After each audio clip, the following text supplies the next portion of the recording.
Let's today discuss the join method in multi-threading. Now what this join method actually does is it creates a piping. So if the wall is, let's say, 30 meters, the length of the wall is 30 meters, and one pipe which we get is of 10 meters. So we'll have three pipes of 10 meters. So what will we do in such a case? So the plumber will lay one pipe. Okay, this pipe is starting from here and finishing over here, right? Start and finish. When the first pipe finishes, after that the second pipe will start. Like this he will join.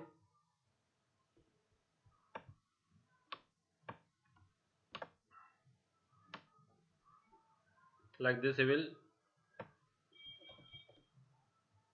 join one pipe with another pipe, and similarly so on and so forth. So what I want to prove with this example is, this is where the join is taking place. This is where the join is taking place. So what join method does is, it waits for a particular thread to finish executing, then the next thread will start. So let's take this washing machine example, and then we'll take a practical example. So in a washing machine there are three activities. First you need to soak the clothes, then wash it, and after washing you have to dry it. So if I call this as thread T1, and if I call this as thread T2, and let's assume this to be thread T3. Now washing is waiting for soaking to complete. So thread T2 will execute. So let's say I start the threads. So how do I call a start? T1 dot start. So T1 will start its execution. Let's say I will start with this T2 dot start.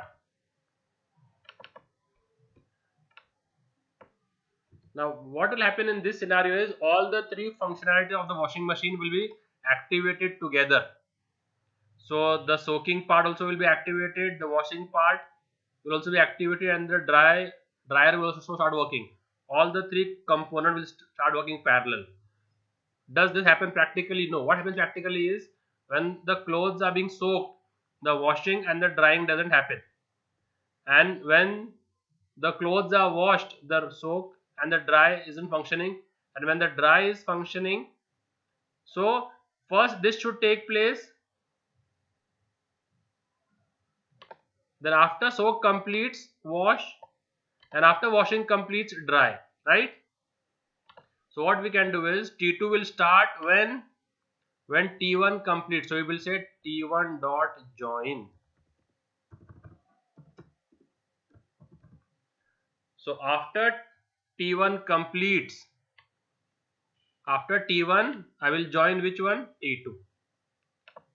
And join always throws an exception, so we have to write it in try catch. We have to write it in try catch block, because it throws a interrupted exception. And what about, now tell me what should happen in T3? So T3 will start when? After T2 completes. So T1 dot join means after T1 completes,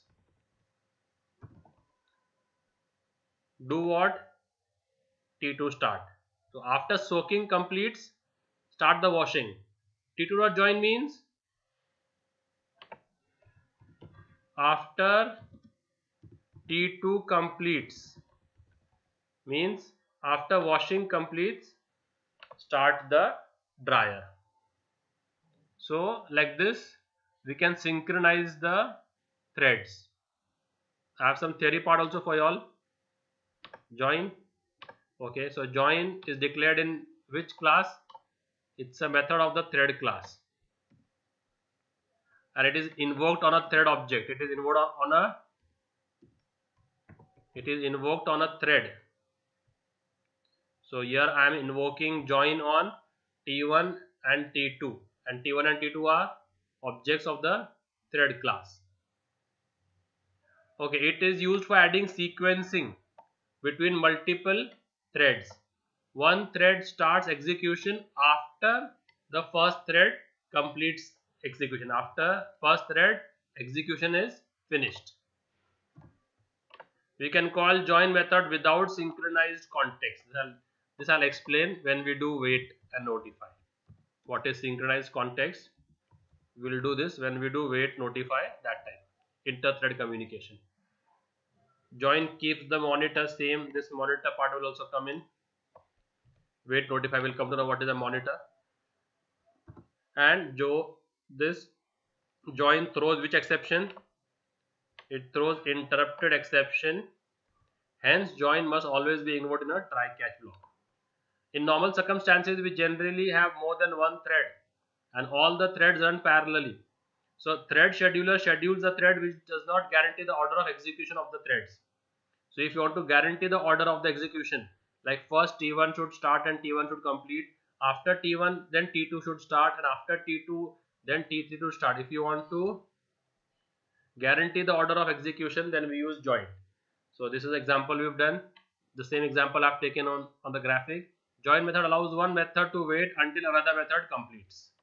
Join method allows one method to wait until another method completes. So T1 dot join, so T2 will start till T1 completes. T3 will start only after T2 completes. So your T1 join will make sure that T1 is terminated, that T1 should complete before the next instruction is executed. So when I say T1 dot join means T1 should be completed for the next statement to be executed. So for T2 to start, T1 should be completed. For T3 to start, T2 should be completed. And then this is the syntax: public final void join. The current method invokes this method on a second thread. So which is the current thread? So if I take the example over here, which is the current thread? The current thread is T2. It will invoke it on a different object. So T2 will invoke this on T1. This is what is mentioned over here. The current thread invokes this method on a second thread, causing the current thread to be blocked until second thread terminates. So T2 will have to wait till T1 completes. Like this, there are other two flavors also. This we'll see later on. So now let's do a simple program. Let's simulate this environment only. Let's simulate this environment. So let's make three different classes. Let's make three different classes. Class soak extends thread. So this will do the soaking part,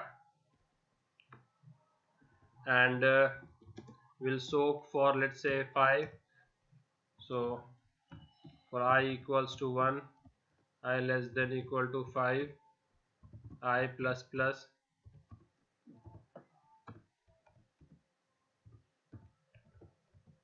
system dot out dot println, and I will say over here soak and plus I. Okay, so and this code should be written in which method? If you are doing multi-threading, then public void run method.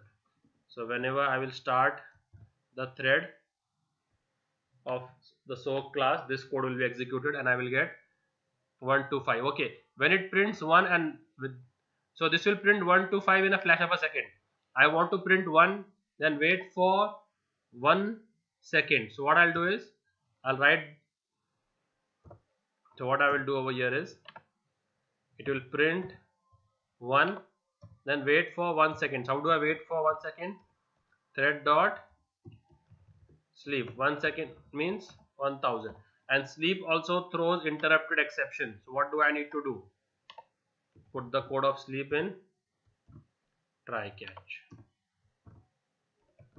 Let's take a catch, the default exception handling. The exception can catch all the catches. I'm saying even because I need to make 2 other classes also.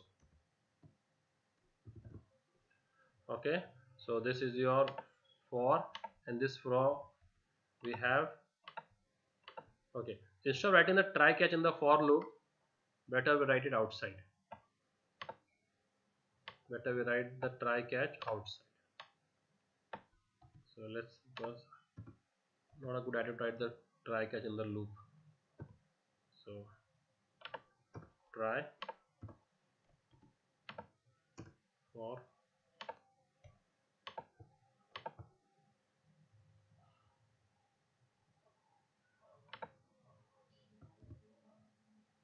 okay, the thread will sleep, right? This is a part of the loop. The sleep is a part of the loop. So this will print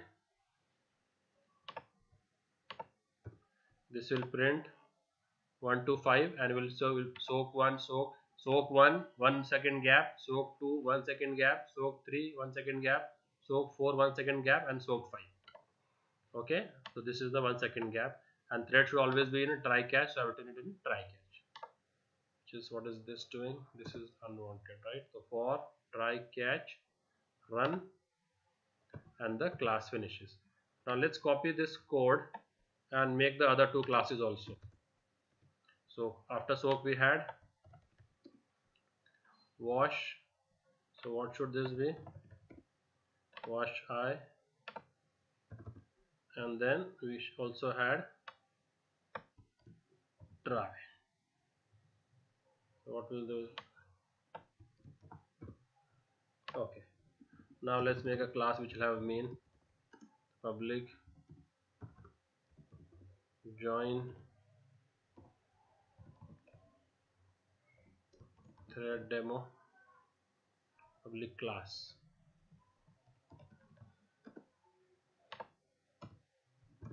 In that we'll have public static void main. So I'll show you all without the join, and I'll show you with the join. Both the flavors will do, that you get to know the difference. Okay, so now what we'll have to do in this is make the objects of these 3 classes, the thread objects. So object of soak class, soak, let's say that soak is t1, right? Soak is, so t1 is new soak, and then what, after soak we had wash, t2 is new wash, and dry, t3 is new dry. So now if I start the threads together, now if I start the threads together, if I start t1 dot start,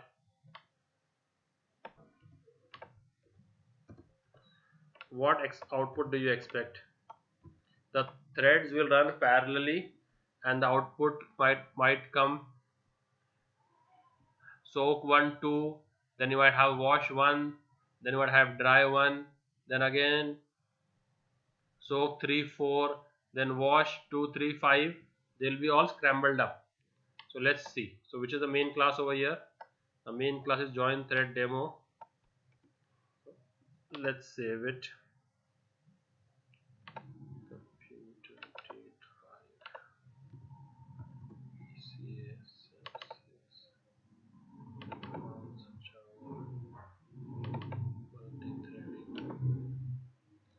I'll give the folder name as thread join and dot java. So now this is saved. Let's compile this and let's try to. So threads compiled. Let's run this. So if I run this, see, wash 1, soak 1, dry 1, they are running parallel. Wash 2, soak 2, dry 2. Wash 3, soak 3, dry 3. So if I need to soak 5 dresses, it's washing 1, soaking 1, drying 1. Washing 2, soaking 2, dry 2. What I need is, I want to soak all the 5, wash all the 5, dry all the 5, right? So I need to do the joining part. So this is without the join. So now what do I have to do for the join? Okay, T1 will start first. So before T1 starts, what do I need to do?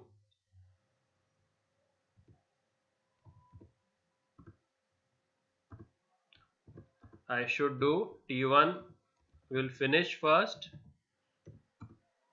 and as join throws interrupted exception, it's a checked exception, I need to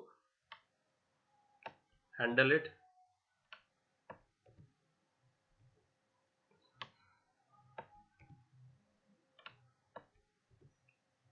I'll give V2 over here. And then once T1 finishes, then T2 will start. Okay. And then after T2 start, what will happen? T2 will finish. So what am I doing? T2 will join. This is exception. And then we will start, then T3 will start.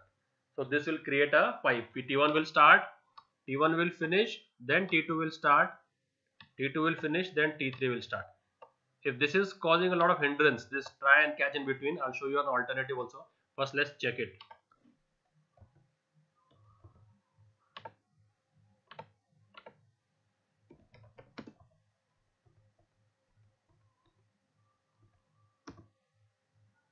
Okay, compiled.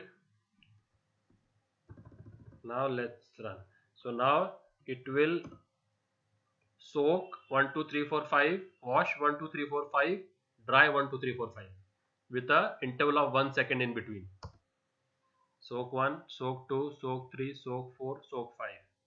Wash 1, wash 2, wash 3, wash 4, wash 5. Dry 1, dry 2, dry 3, dry 4, dry 5. Got it? This is what join does. So if this is causing a lot of hindrance, what is the alternate? Either you give it in try catch, or you can tell this method throws. Which exception does this throw? Join throws which exception? Interrupted exception. So you can write interrupted exception, or you can also write exception also. So what you can do is throws interrupted exception, and now I can remove the tries. Then I don't need the try catch. So it's up to you which logic suits you. So T1 starts, T1 will join, T2 start, T2 will join, and then T3 will start. So you can remove this, because in exception handling either you give try catch, or you can show throws interrupted exception. So who is calling main, that function will do the handling. Our JVM calls main, JVM will take care of the handling part. So let's compile and let's run. The code will execute the same way.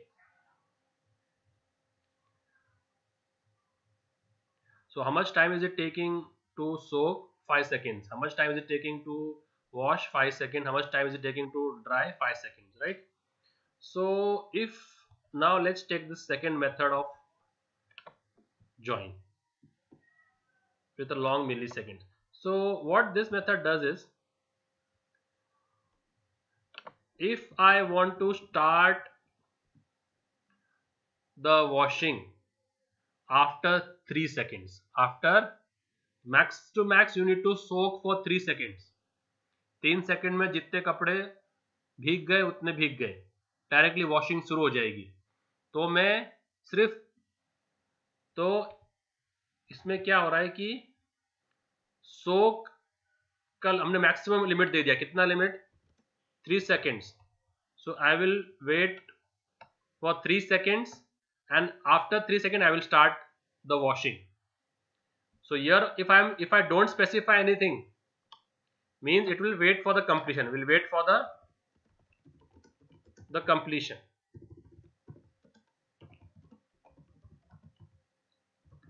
But now if I say wait for 3000, means what, join 3000, यानी अगर completion हो रहा है तो completion, और completion नहीं हो रहा है तो मैक्स टू मैक्स मैं सिर्फ 3 सेकंड का वेट करूंगा, whichever comes first.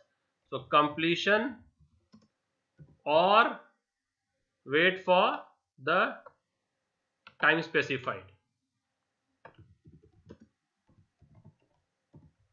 तो अगर सोकिंग खत्म हो रहा है 2 सेकंड में तो फिर मैं कंप्लीशन का वेट करूंगा, और सोकिंग खत्म हो रहा है 5 सेकंड में तो मैं सिर्फ 3 सेकंड का वेट करूंगा, उसके बाद अपना वॉशिंग स्टार्ट कर दूंगा. तो ये क्या है, 3000. So this will tell you this output should ideally be soak 1, soak 2, soak 3, start the washing. Let's see.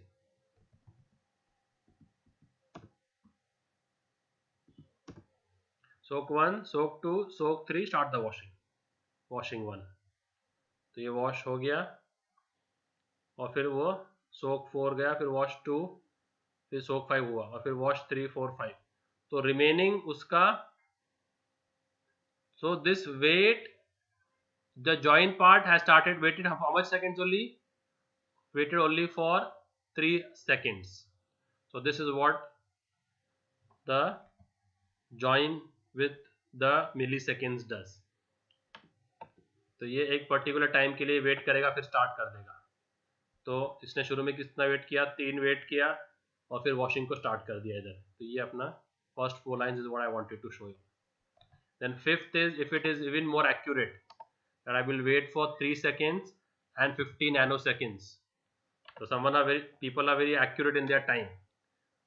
So the third method, what it says, to wait for these many milliseconds and these many nanoseconds. So it will wait for 3 seconds and 50 nanoseconds. If it completes, well and good. If it doesn't complete, it will start the second thing. So nanosecond का तो कोई difference नजर आएगा नहीं, तो 1 2 3 रहेगा वो. तो 1 2 3 और वॉशिंग शुड स्टार्ट. ठीक है, और फिर वॉशिंग कंप्लीट हो जाएगा तो फिर ड्राई हो, क्योंकि वॉशिंग को अपन ने कुछ भी ऐसा दिया नहीं है. वॉशिंग के टाइम पे अपन ने सिर्फ जॉइन दिया है, कोई इंटरवल नहीं दिया है. ठीक है. So this is what is join method. This is the theory about join, and these are the 3 overridden join method.